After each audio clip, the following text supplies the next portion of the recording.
Calvin wakes up while it's still dark outside. His small room behind the kitchen is quiet. He lies in his crib and stares at the ceiling. He's not crying, he's just listening. He can hear water running behind the wall. Then he hears quiet footsteps. It's his mother, Naomi. Calvin turns his head toward the sound. He says, "Uh-huh." His mother doesn't answer. She's busy. Naomi is in the next room. She doesn't turn on the bright light so as not to wake her son. She got up very early. She's getting ready for work. In the dark, she irons her uniform, a dress and a white blouse. The steam from the iron rises in a warm cloud. Naomi thinks about the day. She has a lot to accomplish. And most importantly, don't make any noise. Calvin hears a familiar sound, the rustling of fabric. He knows what it means. Mom seen I will be here soon. He starts kicking his legs. He kicks them on the crib. He calls louder. Naomi hears. She smiles. She hangs up her blouse and goes into her son's room. She leans over the crib. Her face appears in front of Calvin. She has fluffy blonde hair. "Good morning, my dear," she whispers. Calvin immediately calms down. He smiles at his mother. He reaches out to her. Naomi takes him. She holds her son close. She smells him. It's a sweet baby scent. She stands like that for a minute. This is their quiet moment before the workday. An hour passes. The room is already light. Calvin has been fed. He is dressed in a clean blue jumpsuit. Naomi is packing her bag. Diapers, wipes, a change of clothes, a stuffed yellow giraffe. She puts everything away quickly and precisely. She's ready too. Her hair is done up. Her face is calm. But when she looks at her son, there's sadness in her eyes. "Come on," Naomi says, lifting Calvin up. They leave their room. The hallway in the house is large and empty. Their footsteps are muffled by the carpet. Naomi carries her son to the back door. There is the door to Mrs. Elsie's room. Mrs. Elsie is an elderly neighbor. She looks after Calvin while Naomi works. Her door is always ajar. Naomi comes in. The small living room smells of tea and cookies. It also smells of medicine. Mrs. Elsie is sitting in a chair. She's waiting. "Good morning," says the old woman. "Good morning, baby." "Good morning," Naomi replies. "Thank you." She spreads a blanket on the floor. It has stars painted on it. She puts the toy down. Then she lowers Calvin onto the blanket. The boy picks up the giraffe and puts it in his mouth. Naomi squats down in front of him. She straightens his overalls. "Be a good boy," she says. Her voice is even, but her insides clench.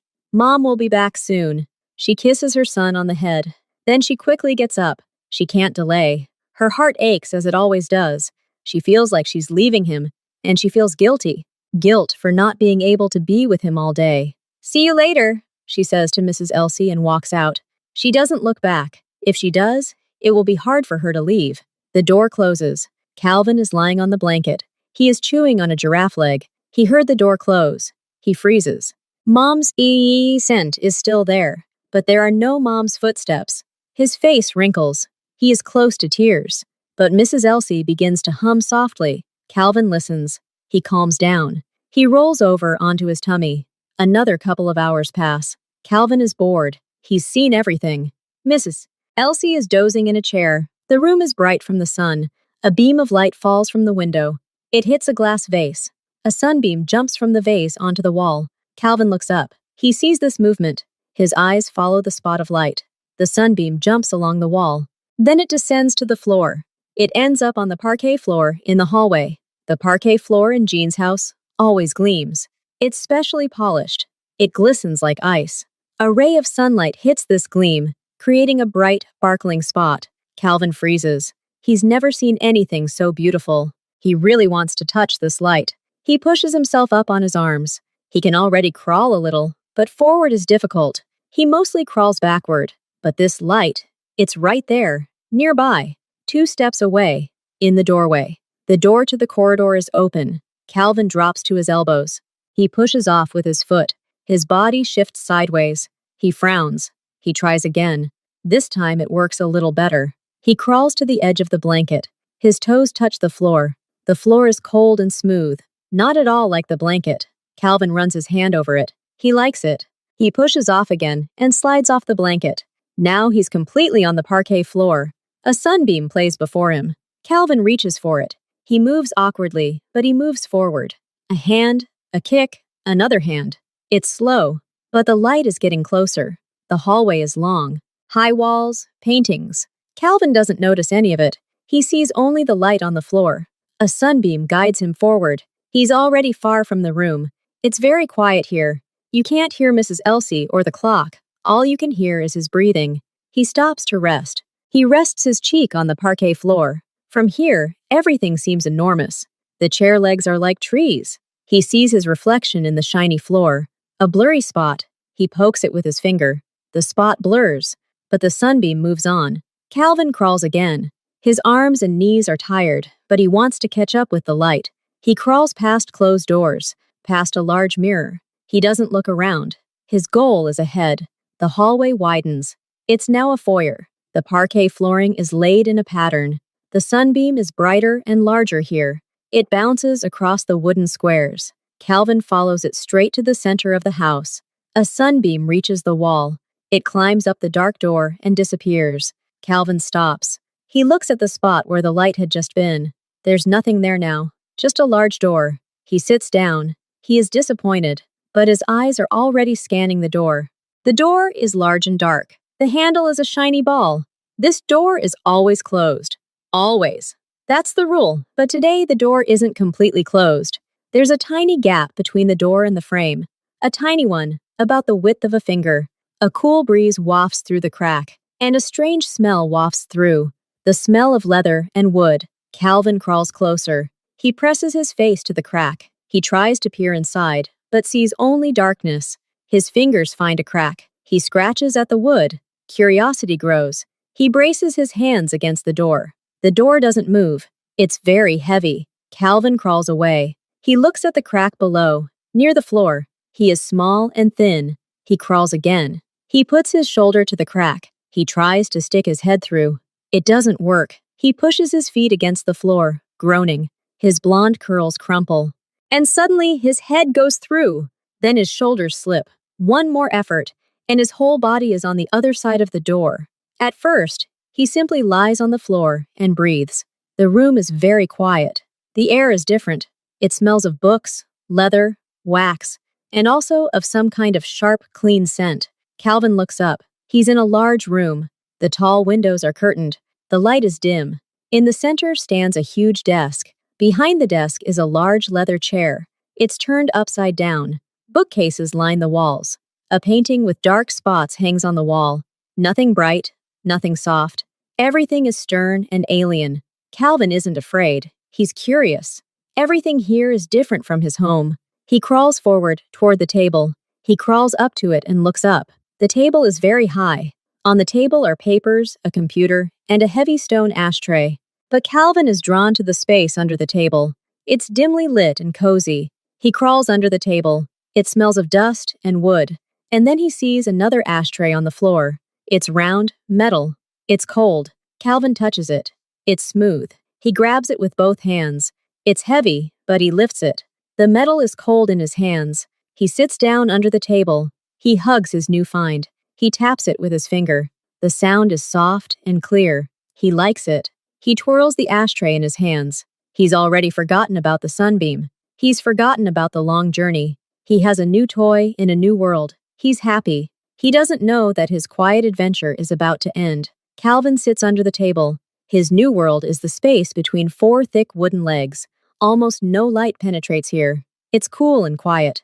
A metal ashtray rests on his lap. It's round and heavy. Its surface is perfectly smooth, polished to a mirror shine even here in the dust. He runs his palm over it. The coolness tickles his skin pleasantly. He turns the ashtray over. The bottom is also smooth. He tries to grab it with one hand, but he can't hold on. It slips and falls onto his foot. It doesn't hurt, but it's noticeable. Calvin frowns. He picks it up again, this time with both hands, gripping it tightly. He holds it up to his face. His reflection in the concave surface distorts into a funny face. Enormous eyes, a stretched mouth. Calvin blinks in surprise. He wiggles his eyebrows. The face on the metal moves too. He sticks out his tongue, and a tongue appears in the reflection. It's funny. He mutters something quietly under his breath, talking to his distorted double. He taps the ashtray on the floor. A dull, soft thud. He likes the sound. He taps harder. Now the sound is louder, with a metallic echo. The ashtray is the best toy he's ever had. It doesn't squeak or rattle its beads. It's serious, heavy, and real, like everything in this room.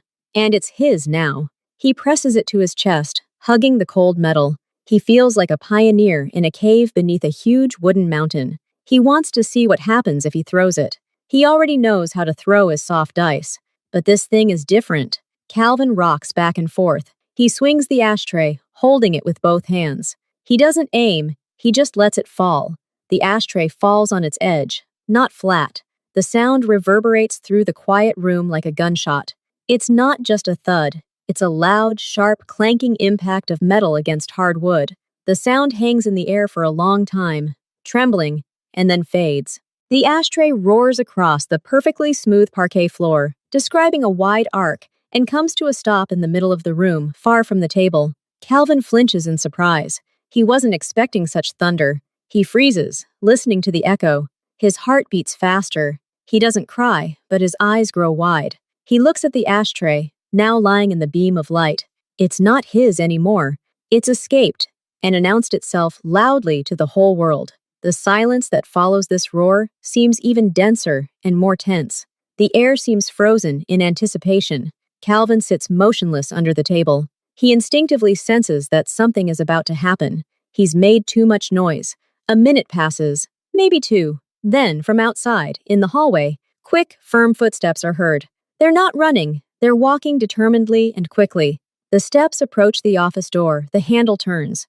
The door opens not abruptly, but smoothly, yet decisively. Gene is standing at the threshold. He's wearing dark pants and a simple black t-shirt. He must have been somewhere else in the house.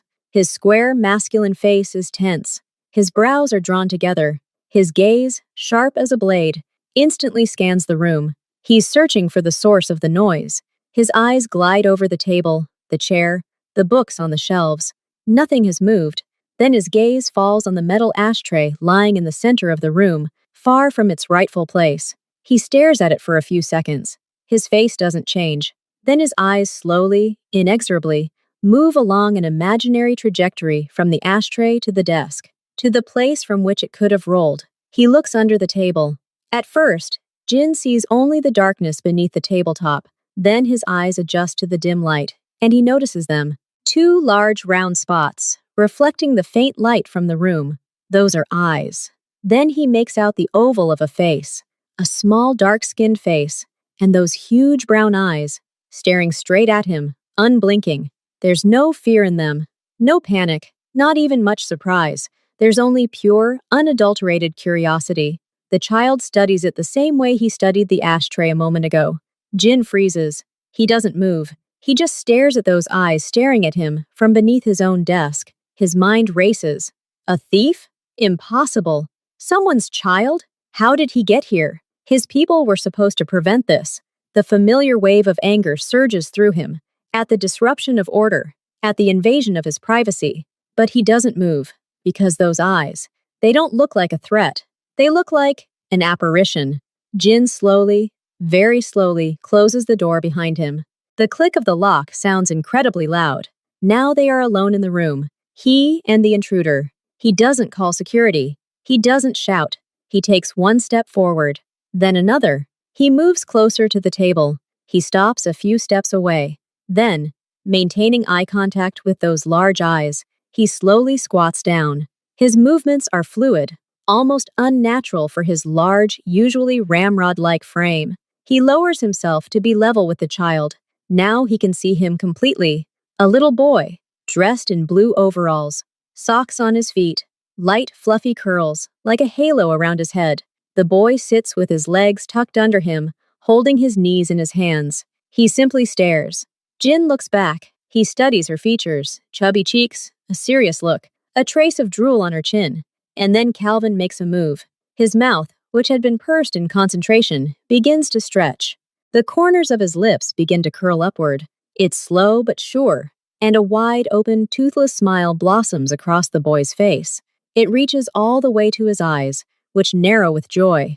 Jin sees that smile. He didn't expect it. Not anger, not tears, but a smile. Something happens to his own face. The muscles in his cheeks, accustomed to being rigid and uncontrollable, suddenly relax slightly. The corner of his stern, always pursed mouth twitches of its own accord. It's almost imperceptible, just a small spasm, but it's an attempt to respond. In his entire adult life, his face had never moved like that in response to someone's smile. He didn't plan it. It just happened. He doesn't smile back. No, but the tension in his jaw loosens. The sternness in his gaze melts, giving way to pure bewilderment. Who is this child? And why is he here? Under his desk, smiling at him like he's an old friend, Calvin, having received at least some reaction. And for him, a twitching cheek is a whole dialogue, gurgles happily. He makes a sound, boo-boo-ah, and slaps his hand on his knee. Jin stares at him silently for another moment. Then his gaze falls on the abandoned ashtray. Then back to the child. The thought process is visible on his face. Child to ashtray to noise. He understands. He slowly extends his hand. Not to the child right away. He places his large, well-knuckled hand on the floor, palm up between them, like a bridge, like a proposal. Calvin looks at the hand. He leans forward, losing his balance, and uses both hands to support himself. He crawls closer to the large palm. He pokes it with his index finger, curiously. Then he grabs Jean's thumb and pulls it toward his mouth. Jean doesn't pull his hand away. He allows it. Then, very carefully, he moves his other hand under the baby. His movements are precise but hesitant. He's clearly never done this before. He places one hand under Calvin's bottom, the other under his back, and slowly, smoothly, he lifts him off the floor. Calvin lifts himself off the floor. He pauses for a moment, surprised by the new sensation of height. Then he sees the room from a new perspective. From above, his eyes widen. He forgets about Jean's finger in his mouth. Jin holds him at arm's length, slightly in front of him, like an incredibly fragile and precious object. He's surprised by how little he weighs. The child feels almost weightless, a warm bundle of life in his large, heavy-handed hands. He's so soft. His body arches defenselessly. Jean gently pulls him closer, supporting his head, and sits him down on his bent knee, still squatting. Now they're almost level, face to face. At this very moment, Naomi is polishing silver in the pantry. She hears a distant, muffled, yet unmistakably loud sound. A metallic thud. It's unmistakable. It's coming from the main wing of the house. Her heart sinks. That sound is coming from the study, or from the hallway next to it. She knows every sound in this house. This one is alien and unsettling. She throws down the rag. Her face turns ashen. A single thought, wild and incredible, pierces her mind. Calvin! No, it's impossible. He's with Mrs. Elsie. He's safe. But this thought has already taken root in horror. She practically runs down the hallway. Her feet, in soft slippers, carry her forward silently. She rounds the corner and sees the door to Mrs. Elsie's room. It's open. Naomi peers inside. Mrs. Elsie is asleep in a chair. A blanket with stars is spread out on the floor. A yellow giraffe is lying on it. The room is empty. Calvin is gone. An icy wave of fear overwhelms Naomi. She can't breathe. She rushes back out into the hallway and looks toward the office. The door is closed, but from behind the door, not a sound comes. This silence is more terrible than any scream. Naomi thinks about Jean, about his cold, impenetrable face, about his rules, about his anger, which she never saw, but always felt like a thunderous tension in the air. Her child, her little, defenseless Calvin, broke the most important rule. He is in the master's office. She rushes to the door. Her hand trembles as she reaches for the handle. She doesn't dare enter without knocking, but she can't knock. She needs to know what's there. She presses her ear to the dark wood. Nothing. She takes a step back, a deep breath, then she opens the door. She opens it abruptly, because she can't wait any longer, and she freezes on the threshold, her hand still on the doorknob. The sight that meets her eyes is so incredible that she can't process it. Jean squats on the floor in the middle of the office. Calvin, her son, sits in his large, strong arms, on his knee. He's babbling and reaching for Jean's face, trying to grab his nose. Jin doesn't pull away. He simply sits motionless, holding the child, looking at him with an expression of profound, bewildered bewilderment on his always stern face. Naomi stands in the doorway, unable to believe her eyes. She expected everything. A scream, a cold order to resign, a child throwing a tantrum, but not this. Her boss, Gene, is sitting on the floor in his perfect office. He's squatting, his posture a little awkward, as if he's unsure how to do it properly. But his hands hold Calvin firmly, yet gently. One palm completely supports his back, fingers gently cupping his ribs. The other hand supports him from below. Calvin sits on his bent leg, as if on a throne, babbling animatedly. Jin doesn't rock him. He doesn't smile. His face is a mask of extreme concentration. He looks at the baby, as if he's trying to solve a complex puzzle, or defuse a bomb. But there's no menace in this concentration. There's caution, as if he's afraid to make a wrong move and break something. Calvin seems to be feeling fine. He's tired of reaching for his nose, and now his attention is drawn to the shiny clasp on Jean's cuff. He taps it with his fist. Naomi can't move. She's afraid any movement will destroy this fragile, incredible world. She just watches. Jin notices her first. He looks up from the child and across the room at her. His gaze is still serious, but it lacks the usual detachment. It holds a question. He doesn't get up. He continues to sit on the floor with Calvin in his arms. "Is this yours?" Jin asks. His voice is quiet. He doesn't raise his voice. There's no anger in his voice. It sounds ordinary, and that makes it even stranger. Naomi nods, the words catching in her throat. She takes a step forward, then another. "Yes, Mr. Kim, this is my son, Calvin. I'm sorry. I don't know how he got here." Jean looks at the boy again. Calvin, hearing his mother's familiar voice, turns his head and sees her. His face lights up with a new, even stronger smile. He reaches out to her. "Calvin," Jean repeats. He says the name slowly, tasting it. "How old is he?" 8 months, Naomi answers quickly. She expects questions to follow. "Where is the father? Why is the baby here?" But Jean only nods again, as if he's just received important technical information. Naomi can't remain silent any longer. She must explain herself before she's driven away. "The nanny, the woman who looks after him, she didn't come today. I took him to the neighbor, Mrs. Elsie. She lives in the outbuilding. He must have learned to crawl. Better than I thought. And," her voice breaks. She looks at her son in her boss's arms, and fear squeezes her throat. "He probably crawled out. I didn't hear. I'm so sorry. It won't happen again." She falls silent. She's prepared for anything. For a reprimand. For dismissal. She expects his face to darken, his brows to furrow, and he'll order her to put the child away immediately and clean up herself. Jean listens to her without interrupting. His gaze moves from her frightened face to Calvin's satisfied one, who has now found a new amusement, tugging at the collar of his t-shirt. "Where are his things?" Jin asks after a pause. The question is so unexpected that Naomi blinks. "Things? A blanket, toys, whatever he needs," Jin clarifies, as if discussing the logistics of an important shipment. At Mrs. Elsie's. In the room," Naomi answers, not understanding. Jean climbs up carefully, gently, so as not to startle the child. He holds Calvin in his arms, and the boy, at a great height, grabs his shoulder. "Bring them here," Jean says. His tone is not commanding, but businesslike. Naomi looks at him without moving. "Here? To the office?" she asks again. Sure she's misheard. "This way," Jean confirms. He turns slightly, looking around the room. His gaze stops on the far corner, to the right of the window. There's no draft from the door there, and the light from the window isn't direct, but diffused. "There, and put something soft under the blanket. A rug." He doesn't ask if she agrees. He simply states the fact, as if it were the most sensible decision in the world. Naomi still doesn't believe it. She nods automatically and slips out of the office. Her feet carry her to Mrs. Elsie's room. Her mind is blank with shock. When Naomi returns, clutching a star-print blanket, a yellow giraffe, a diaper bag, and a small throw, the scene is almost unchanged. Jean is standing at his desk. He's holding Calvin in his arms, but not quite as tensely. He simply stands there, while Calvin gazes out over the room with interest. "There!"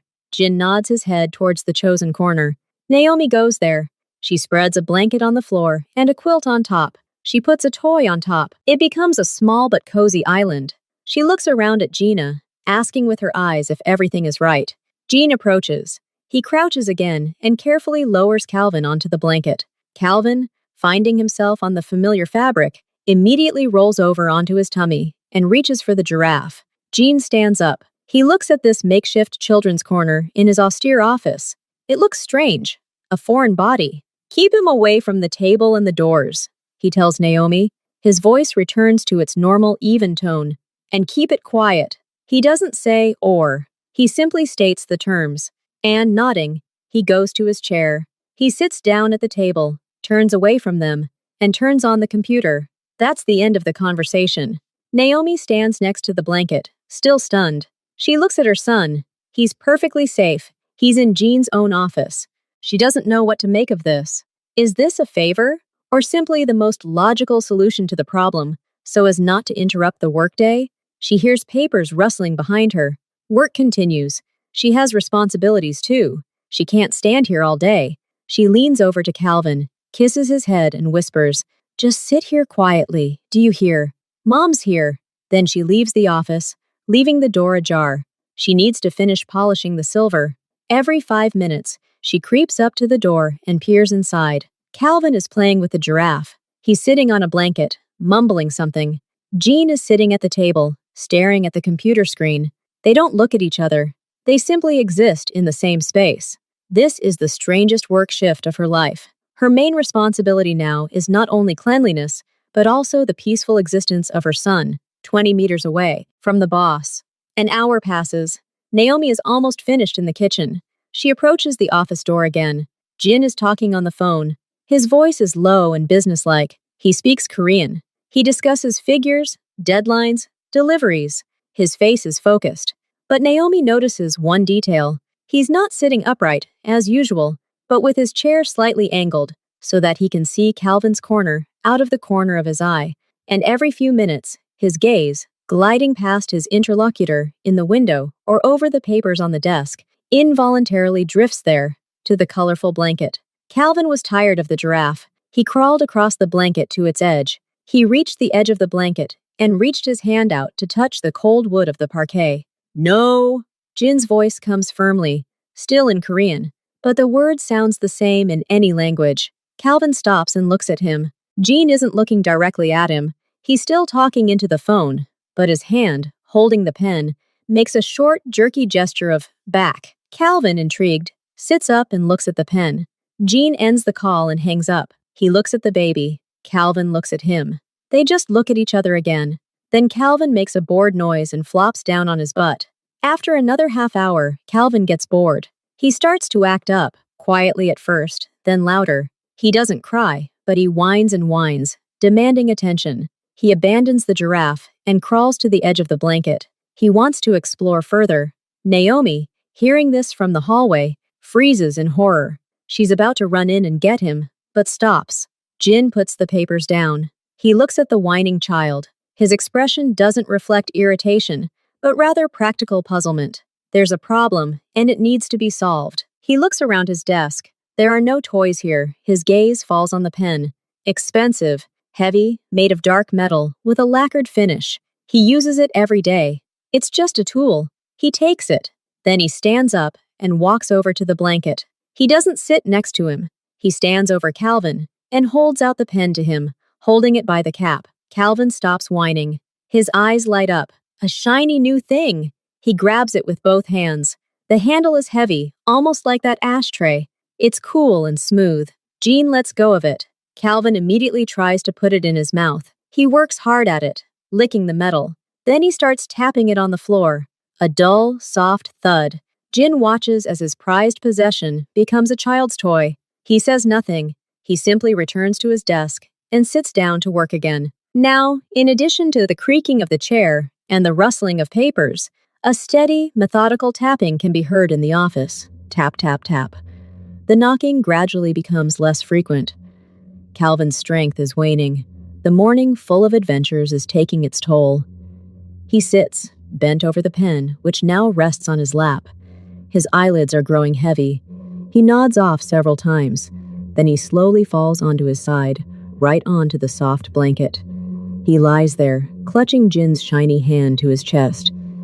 His breathing becomes deep and even. He is asleep. The silence in the office is absolute again. But now it's different. It's filled with that quiet, serene breathing. Jin looks up from the report. He sees the sleeping child. He stares at him for a long moment. Then his gaze falls on his hand, which Calvin clutches tightly in his fist.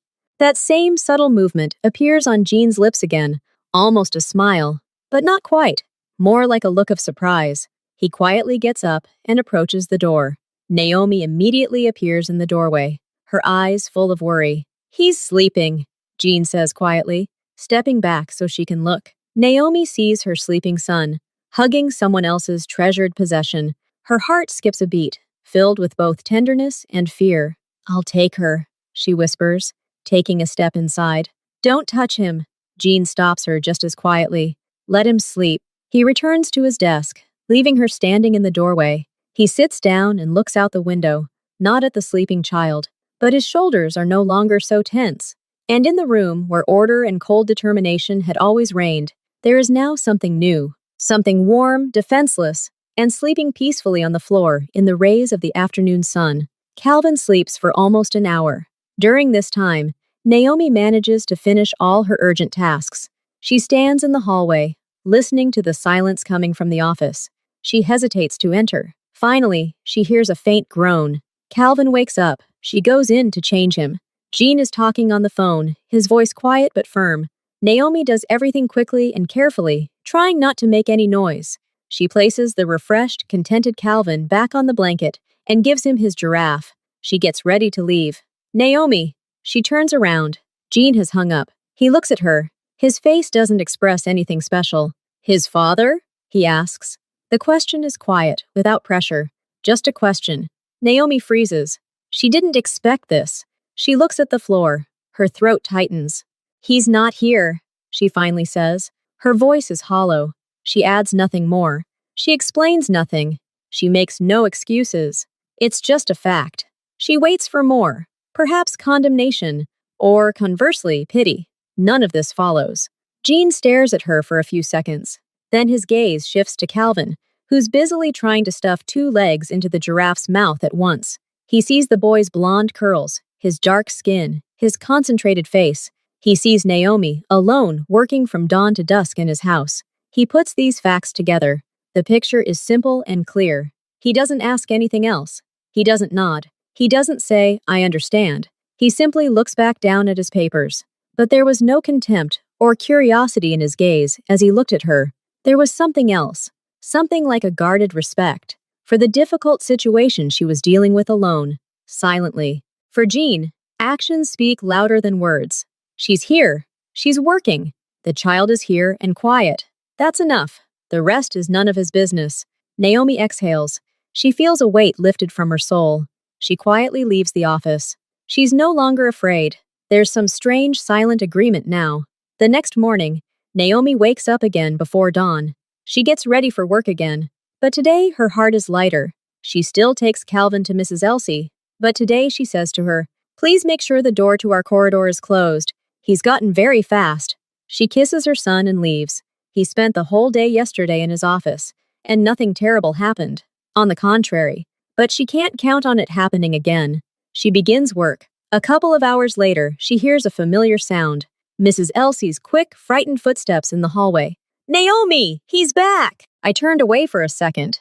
The old woman is terrified. Naomi isn't scared anymore. She's almost sure where he's headed. She goes to Jean's office.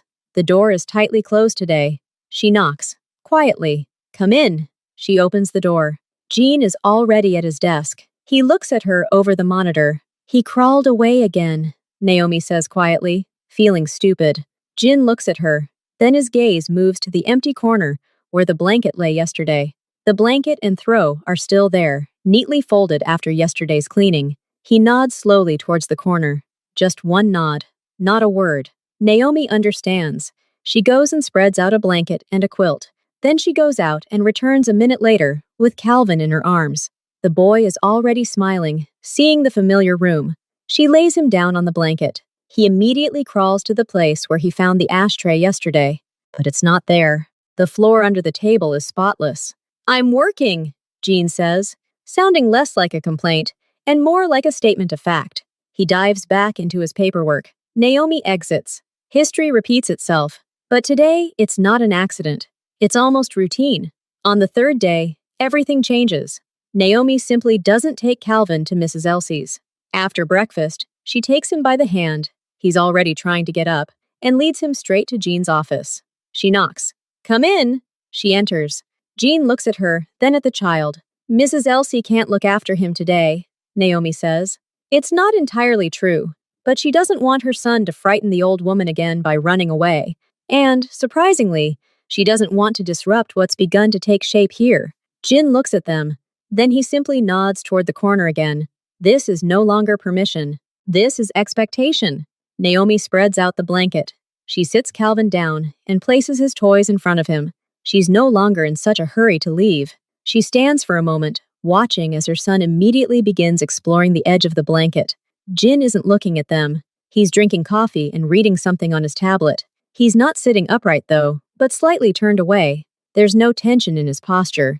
He's simply waiting for his little guest to get comfortable and begin his day. It becomes a ritual, a morning one. Naomi brings Calvin in. Jean nods. Calvin takes his corner.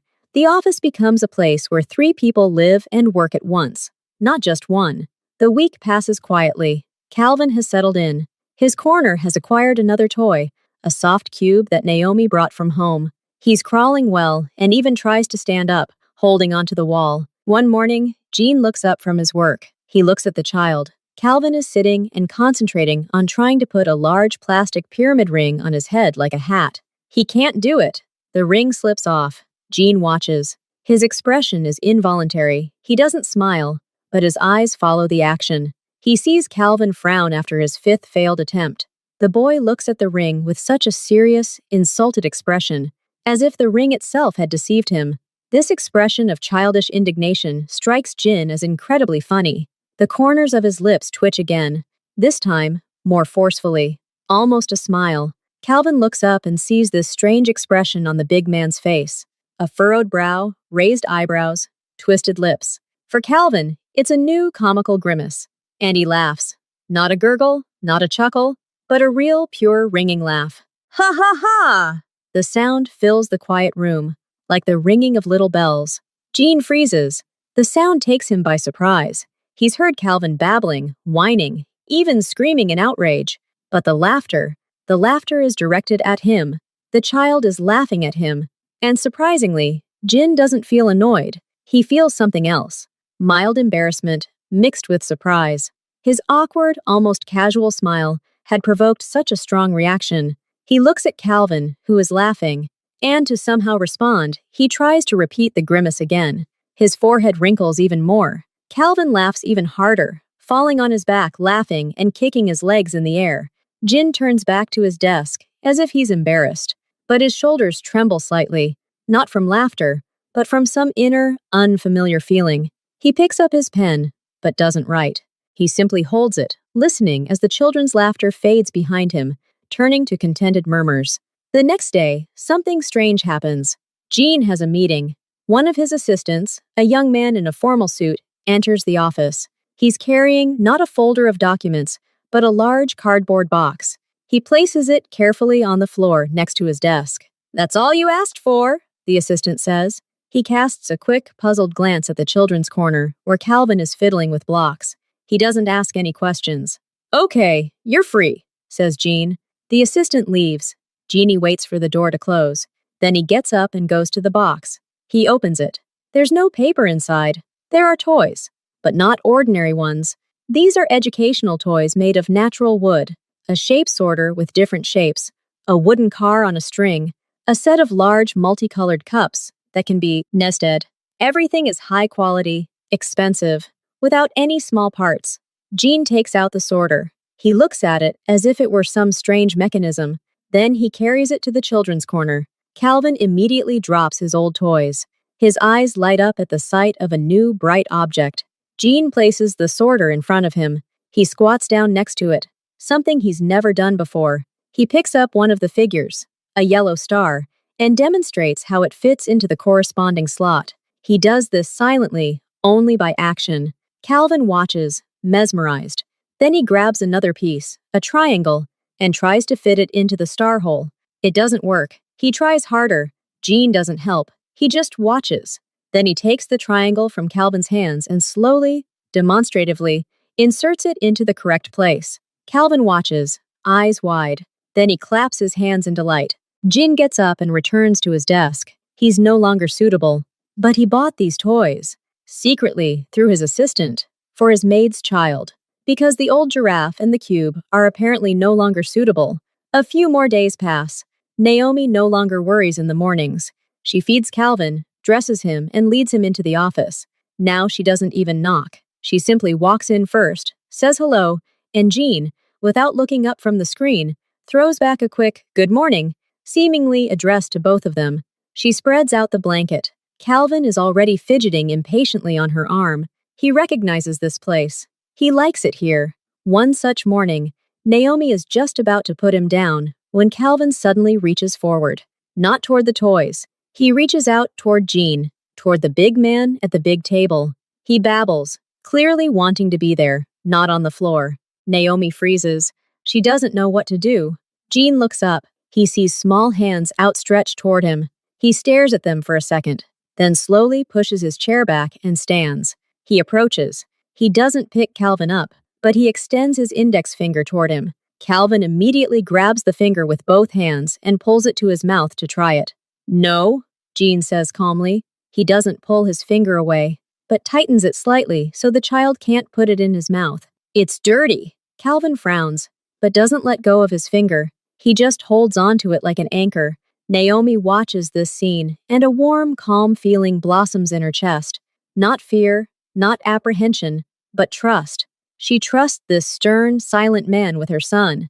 And her son, the most honest creature in the world, already trusts him, reaches out to him. She slowly lowers Calvin onto the blanket, and he finally lets go of Jean's finger. Jean looks at his hand, then at the baby. "He's active today," he tells Naomi, as if he's giving an important report. "Yes," she smiles. "He got enough sleep." Jean nods, taking this information into account. Then he returns to his desk. Naomi goes out to begin work. For the first time in a long time, she feels truly calm. Her child is not just safe. He is where, it seems. He is even welcomed. The workday is drawing to a close. The sun is no longer so bright, its light falling on the office floor in long orange stripes. Calvin is tired. He no longer plays with wooden sorter and sits surrounded by multicolored cups, quietly muttering something under his breath. Naomi has finished her chores. She stands in the doorway, hesitant to enter and break the silence. She sees Jean push the keyboard away from him. He looks at the child in the corner. Then his gaze shifts to Naomi. "You can stay late today," he says quietly. It's not an order, more like permission, or even a suggestion. Naomi nods and cautiously enters. She sits on the floor next to her son, leaning her back against the wall. She's tired. It's nice to just sit. Jin gets up from the table. He doesn't go to them. He goes to the window and looks at the sunset. Then, looking out the window, not at them, he begins to speak. His voice is low and even. "Once upon a time there was a tiger," Jin begins. "He was very strong and lived alone in a large forest." Calvin stops mumbling. He turns his head toward the voice. His eyes are wide. "Everyone was afraid of him," Jin continues. He speaks slowly, choosing simple words. "Because he roared loudly, and he walked alone. But one day, the tiger found a little chick that had fallen out of the nest." Naomi listens, surprised. She's never heard Jean say anything unrelated to work, and certainly not fairy tales. "The chick wasn't afraid of the tiger," Jean says. He turns and looks at Calvin. "He looked at him and squeaked." The tiger didn't know what to do. He could have gotten away, but he didn't. Calvin sits motionless, absorbing every word, though he hardly understands the meaning. He is mesmerized by the rhythm and timbre of the voice. "The tiger lay down next to the chick and warmed it, and in the morning he carried it back to the nest." The genie finishes the story. He doesn't add a moral. He simply finishes. That's it. He looks out the window again.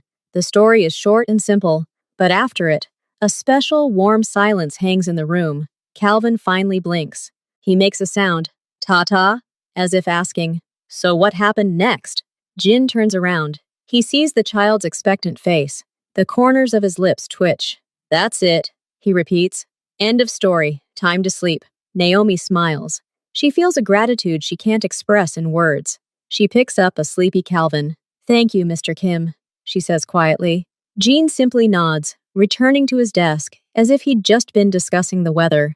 But that evening, that brief tale of the tiger and the chick, will forever remain in Naomi's memory as a moment of pure, unexpected humanity. Another week passes. Calvin is teething. He's more fussy, waking up frequently during the night. After lunch, in the middle of Jean's workday, the little one, having played enough, simply falls asleep right on the blanket, his face buried in the stuffed teddy bear Jean recently added to the collection. His assistant brought it in an opaque bag. Naomi pops into the study to pick up her son for his afternoon walk. She sees that he's asleep. She doesn't want to wake him. She quietly approaches, carefully picks him up, and carries him to their room.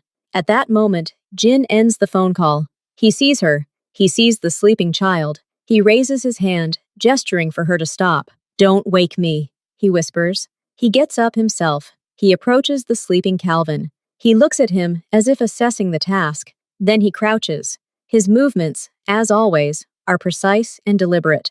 He carefully slides one hand under the child's head and shoulders, the other under his bottom and legs. He does this slowly, trying not to disturb his sleep. His face regains the concentrated expression it had on the first day. He lifts Calvin.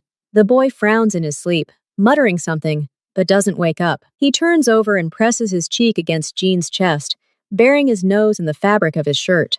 Jean freezes. He stands in the middle of the office, holding the sleeping child in his arms. He doesn't know what to do next. He looks at Naomi. Naomi understands. She comes closer and says softly, "I'll take him to his crib." Jean nods. He takes a step toward her, then another. He doesn't hand over the child like one would pass an object. He holds him out to Naomi himself, allowing her to take him while he still supports him. It's an awkward, dance-like gesture, full of caution. Finally, Calvin is in his mother's safe arms. Jean steps back, his hands falling to his sides. A small wet spot from the baby's drool remains on his dark shirt.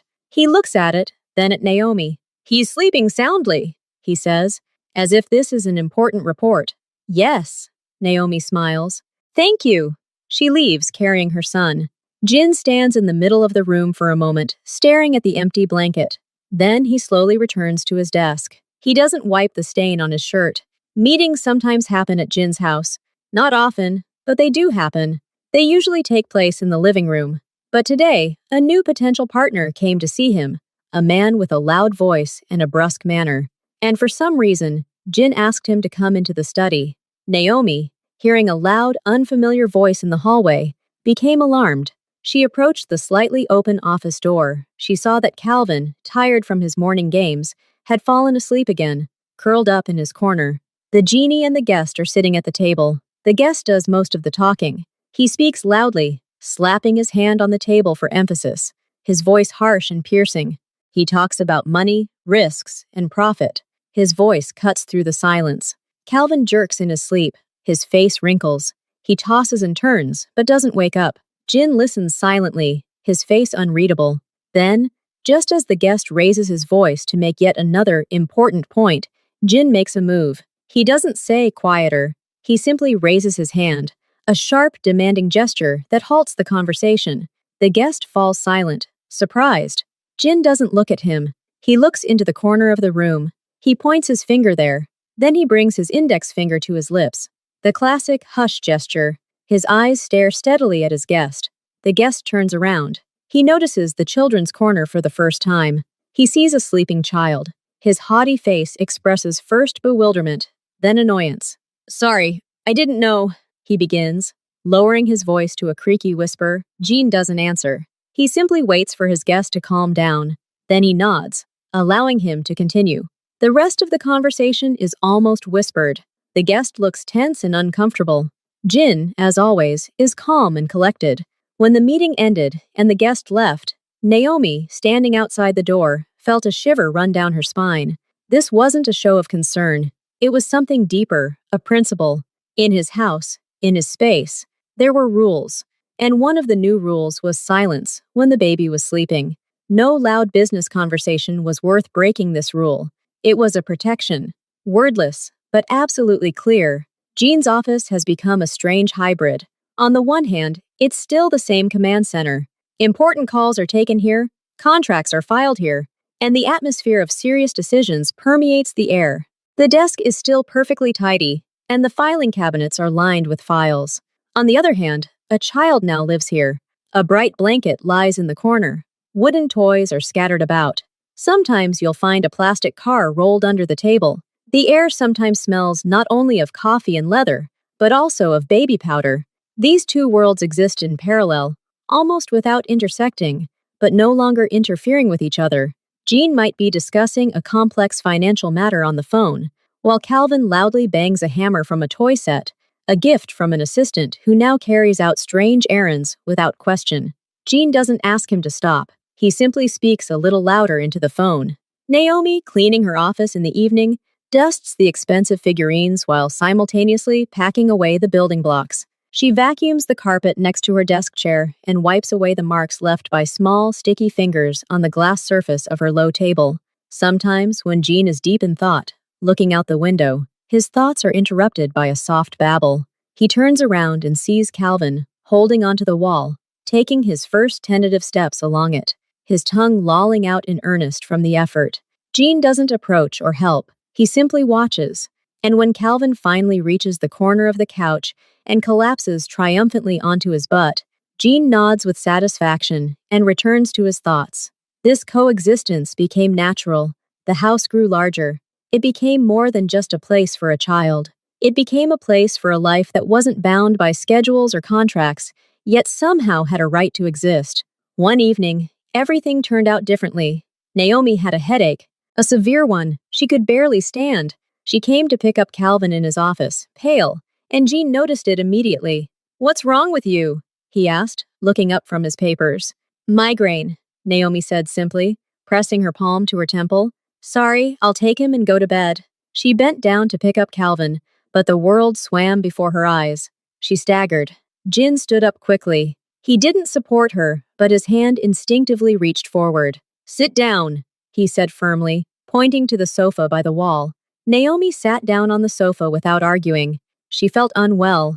Jean looked at her, then at Calvin, who, sensing the tension, began to whine. Normally, in a situation like this, Jean would have called someone, or simply ignored them, leaving people to deal with their own problems. But that wasn't working now. He walked up to Calvin and picked him up. The boy calmed down, burying his face in his neck. "Lie down," Jean said to Naomi.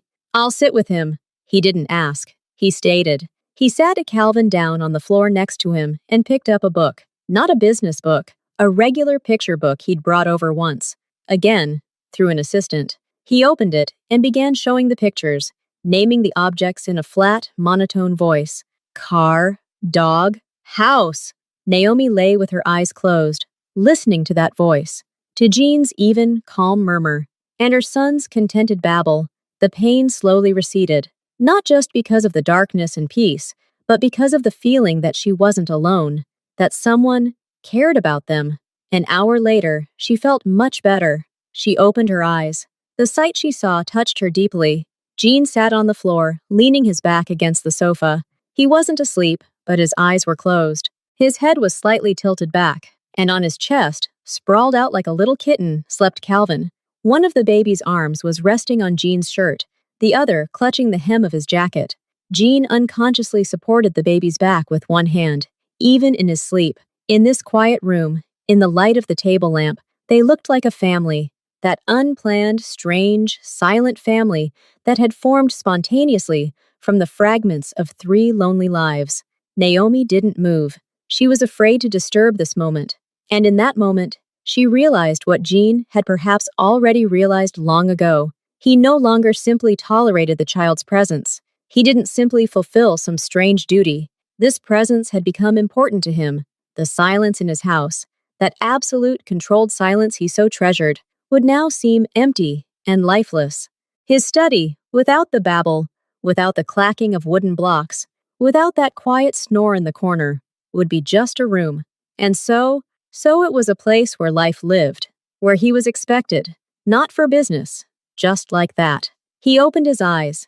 They met Naomi's. He didn't flinch or change his position. He simply nodded to her, carefully, so as not to wake the child. "Better?" he asked quietly. "Yes," she answered just as quietly. "Thank you." He nodded again. Then he rose carefully, still holding the sleeping Calvin. He walked over and handed him to Naomi.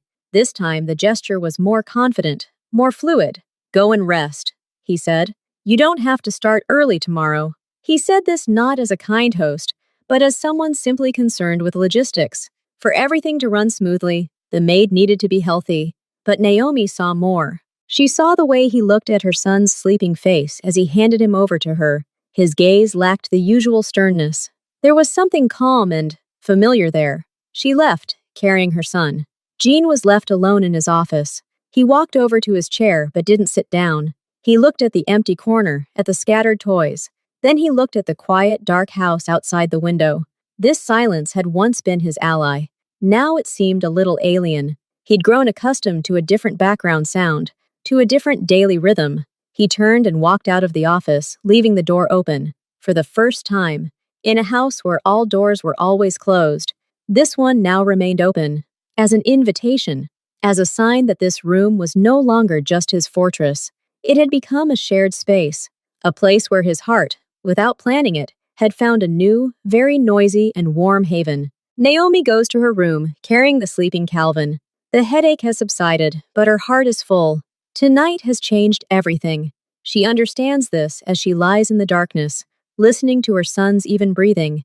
Jean didn't just help. He took on responsibility, if only for an hour. He became part of their little world. The next morning, she wakes up slightly embarrassed. It's embarrassing that her boss saw her like this. She feeds Calvin, dresses him, and slowly walks to the office. The door is ajar. She peers inside. Jin is already at the table. His face has the usual work-related focus. He's looking at the screen. There's a blanket in the corner. Next to it stands a new box. A large, flat one. Naomi enters. Good morning, Mr. Kim, she says quietly. He looks up and nods. Good morning. His gaze shifts to Calvin. How are you feeling? The question is businesslike, but she hears a hint of yesterday in it. Okay, thank you. The headache has cleared up. He nods again, satisfied with the answer. This is for him. Jin points his chin at the box in the corner. Open it. Naomi comes over. She opens the box. Inside is a playmat. It's soft, with arches on which various toys hang, a mirror, rattles, teethers. It's the perfect place for a baby, who's already rolling over and will soon start crawling. It's a thoughtful, expensive item. She looks at Jean. He avoids her gaze, staring at the monitor again. So he doesn't crawl around where he shouldn't, he explains dryly. And so it's more comfortable. Naomi understands. This isn't just a gift. It's equipment for safety and efficiency, so that his new little charge doesn't distract him from his work even more. At least, that's how he explains it to himself. Thank you, she says, her voice trembling with genuine gratitude. That's very practical. He grunts in response, which seems to mean, of course.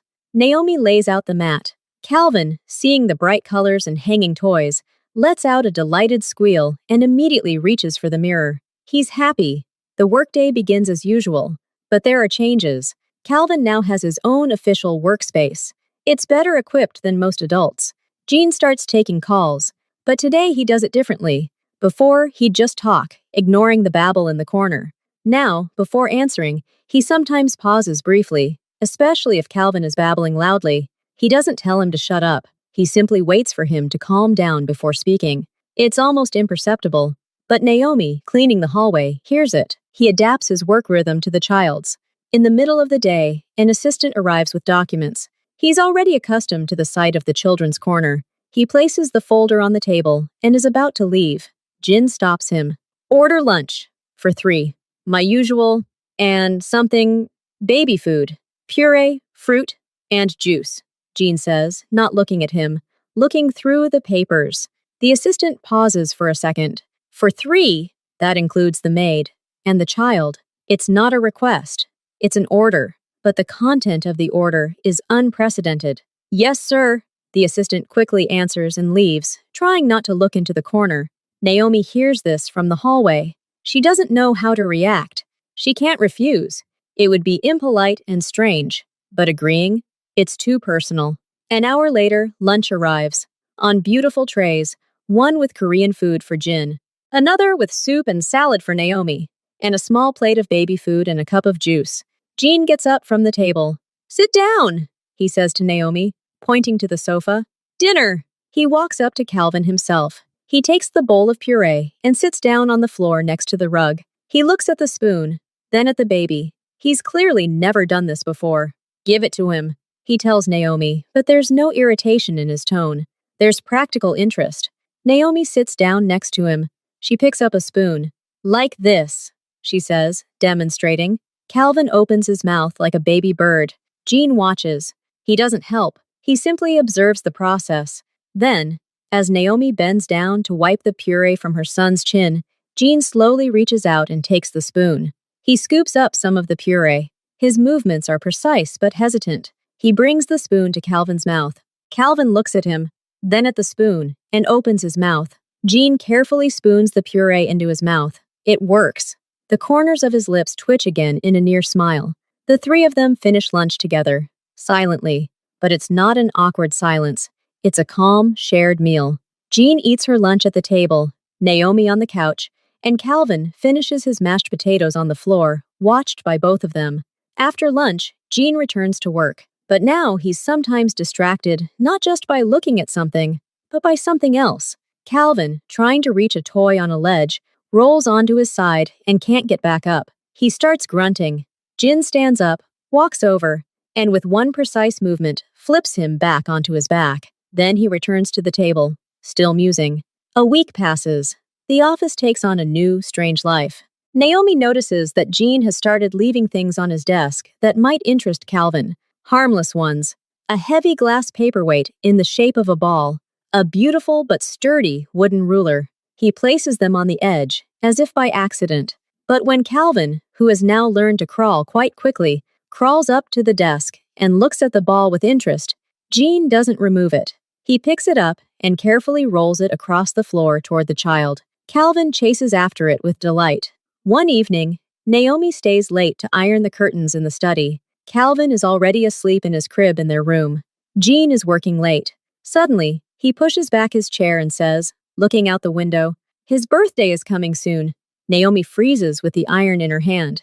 "Yes, in 3 weeks." "How many years?" asks Jean. He is still looking out the window. "A year." Jean nods. He says nothing, but a few days later, the assistant brings into the office not a box, but an envelope. Jean puts it on the table and looks at it. That evening, when Naomi comes to pick up Calvin's toys to put them away in a corner, Jean stops her. "Wait!" He takes the envelope and hands it to her. For his birthday. To buy him what he needs. There's money in the envelope. Not a huge amount, but significant. More than her weekly salary. This isn't a handout. It's a payment. A 1-year-old needs a lot of things. Clothes, shoes, maybe a new stroller. Naomi can't accept this. She tries to hand the envelope back. "Mr. Kim, I can't." "It's not for you," he interrupts, his voice growing firmer. "It's for him. You're his mother. You decide what he needs.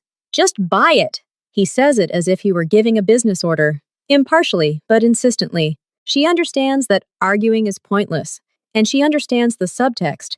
He doesn't want to give her a toy she might not like. He trusts her to choose the best. This is the highest form of respect. "Thank you," she says quietly, clutching the envelope in her hand. "Thank you very much." He nods and returns to his papers, closing the subject.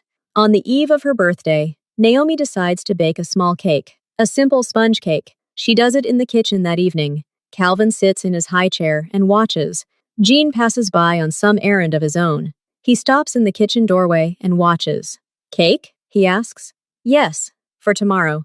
A very small one," Naomi explains sheepishly. He watches her actions, then at Calvin's intrigued expression. Then he leaves.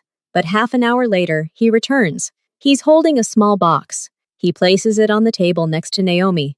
"Candles," he says. "You need to blow out the candles. That's how it's supposed to be. There are #1 candles in the box, and regular thin-colored candles." Naomi looks at them, then at him. She doesn't know what to say. He's taken everything into account, even tradition. You'll join us tomorrow? For a little while?" she asks timidly. "To help blow out the candles." Jin looks at her, then at the box. His face is expressionless. "We'll see about work," he says neutrally and leaves. But the next morning, when Naomi brings Calvin into his office, she sees a small cake on a plate on his desk, next to some paperwork. A box of candles lies nearby. Jean is sitting at the desk, as if waiting. She smiles. She comes over and places Calvin on the table, carefully, away from the edge. She inserts a candle into the cake and lights it. "Happy birthday," she says quietly to her son. Calvin looks at the light, mesmerized. Jean stands up. He walks over to the table. He looks at the candle, then at the baby. "You need to blow it out," he says to Calvin. "Like this." He pretends to blow. Calvin looks at him, then at the candle. He drools, but doesn't blow. Jean looks at Naomi. Then he leans over the candle and quietly, with a single movement of his lips, blows it out. Smoke rises into the air. Calvin claps his hands, even though he doesn't understand what happened. Jean takes a knife, wooden, safety from the kitchen, and cuts a small piece of cake. He places it on a napkin and slides it toward Naomi, for Calvin. Then he cuts another, slightly larger one, and places it next to him, for himself presumably. He doesn't eat it. He simply watches as Naomi tries to feed a crumb to her son, and as he winces at the new taste. The ceremony lasts 5 minutes. Then Jean sits back in his chair, pushes the cake aside, and gets down to work. The birthday is over. The workday continues.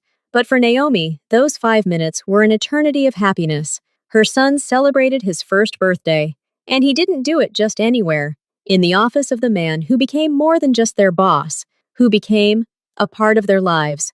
A silent, strange, but real part. She carries Calvin and the cake away. The office becomes quiet again.